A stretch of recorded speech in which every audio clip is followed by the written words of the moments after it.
Hello everyone, welcome to commerce spotlight by JRF Adda. मैं हूं आपकी एजुकेटर काजल और स्वागत है आप सबका आज के इस सेशन में। आज के सेशन में बेसिकली हम सीरीज़ में आगे बढ़ रहे हैं और एक और यूनिट को डिस्कस कर रहे हैं। उसका सिलेबस कैसा है, कैसे क्वेश्चन 2018 में पूछे गए थे, जो कि आपका लेटेस्ट प्रीवियस ईयर आप जिसे कह सकते हो। ठीक है, तो अभी तक हमने काफ़ी सारी यूनिट्स के सिलेबस को डिस्कस किया है, डिटेल डिस्कशन किया है, क्वेश्चन देखे हैं जो आपके 2018 में पूछे गए थे और आज हम अपनी एक नई यूनिट के साथ आगे बढ़ रहे हैं। तो आज की जो हमारी यूनिट है दैट इज़ ऑडिटिंग।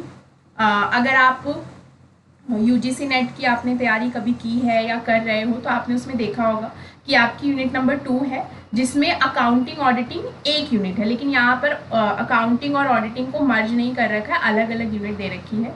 तो यहाँ पर आपको प्रॉपरली एक यूनिट में सिर्फ अकाउंटिंग ऑडिटिंग ही पढ़नी है। तो यहाँ पर अगर हम देखें कि आपका अकाउंट ऑडिटिंग का सिलेबस बेसिकली क्या है, तो सबसे पहले तो आपके बेसिक्स हैं ऑडिटिंग के कि फंडामेंटल्स क्या है ऑडिटिंग, कितने टाइप्स की ऑडिटिंग होती है, क्या पूरा प्रोसेस होता है, ये सब कुछ आपको ऑडिटिंग में बेसिक जो चीज़ें हैं वो पढ़नी है।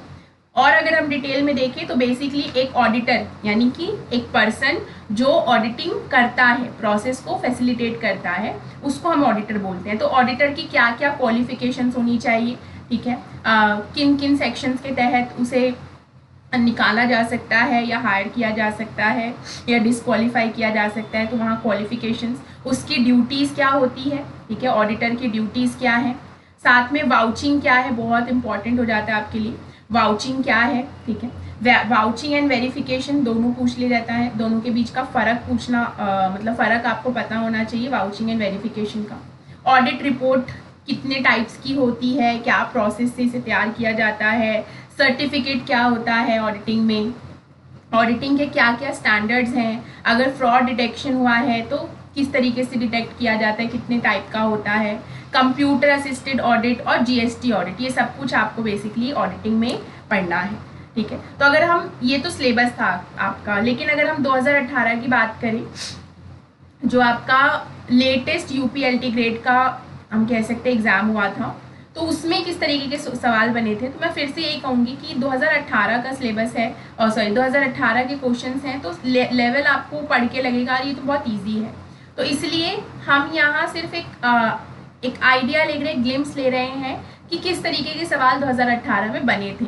लेकिन अब आपका जाहिर सी बात है कि अब आपको ज़्यादा एडवांस पूछा जाएगा, ठीक है, अब आपको ज़्यादा एडवांस चीज़ें पूछी जाएंगी, तो आपको उस हिसाब से तैयारी करनी है। जैसे एक क्वेश्चन दे रखा है प्रोप्राइटरी ऑडिट मीन्स, यानी कि प्रोप्राइटरी ऑडिट क्या होता है, वेरिफिकेशन ऑफ अकाउंट्स होता है, ऑडिटिंग ऑफ अकाउंट्स होता है, ठीक है, या bye examining the necessity of proprietary of expenditure या ऑडिटिंग ऑफ गवर्नमेंट कंपनीज। तो प्रोप्राइटरी ऑडिट का मतलब हो गया सोल प्रोप्राइटरशिप का, ठीक है।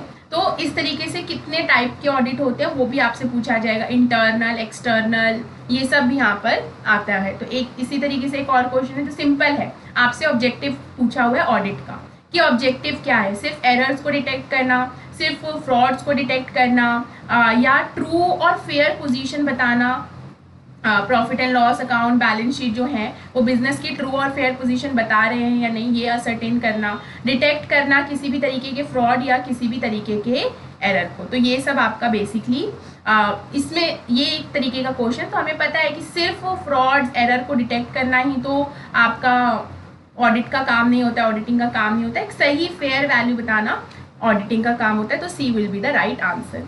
सर्टिफिकेशन क्या है, ठीक है, इंस्पेक्शन ऑफ रिसीट्स है, एग्जामिनेशन ऑफ वाउचर्स है, सरप्राइज चेक है, टेस्टिंग ऑफ वेरियस प्रॉपर्टीज़ है। तो ये सब आपसे पूछा हुआ था 2018 में।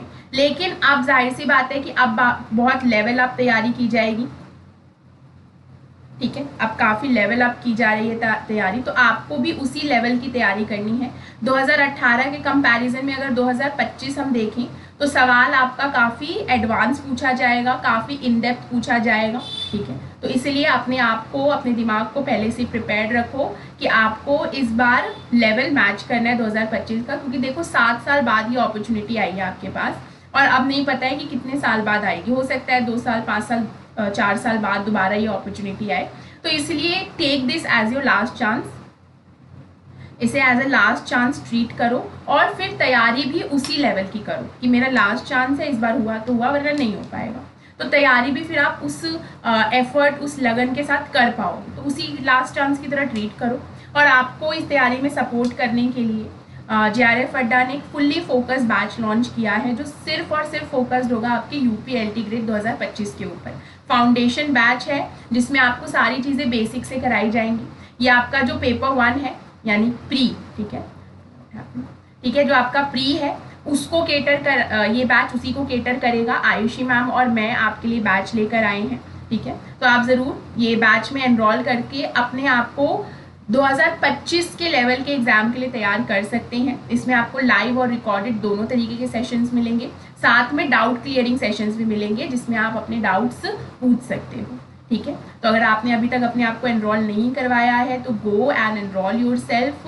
और जल्दी आपकी क्लासेस भी शुरू होने वाली है मंडे से, यानी 25 अगस्त से आपकी क्लासेस भी ऐप के ऊपर शुरू हो जाएंगी।